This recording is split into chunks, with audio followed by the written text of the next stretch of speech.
Ang Mercury sa Taurus ay nasisiyahan sa deliberasyon at may napakametodo na pag-iisip na may kakayahang bumuo ng solidong lohika at magagandang argumento. Ito ay praktikal sa halip na abstract at bihirang malabo. Kung titingnan mabuti, ang katutubo ay dapat maging isang mabuting mag-aaral, isang mayabong na nag-iisip. Ito ay mabagal at matatag, ngunit laging nakatapak ang mga paa sa lupa. Walang mga kastilyo sa himpapawid dito.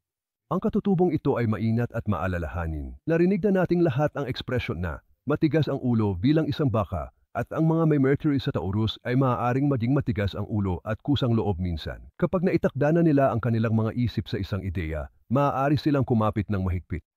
Pagtikyaga makatulong sa iyo maabot ang tuktok. Katigasan ng ulo panatilihin kang makaalis sa ilalim. Habang lumalaki ang katutubong ito, siguraduhin alam niya ang pagkakaiba sa pagitan ng positibong pagtitiyaga at simpleng katigasan ng ulo.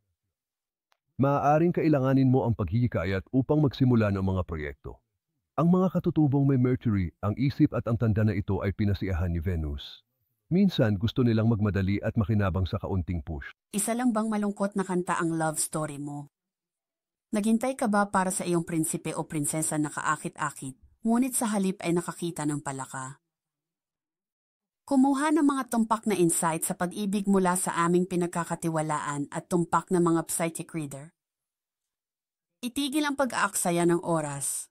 Magsisimula na ang iyong kinabukasan. Tumawag sa 1-800-477-877 o bumisita online. absolutelipsychic.com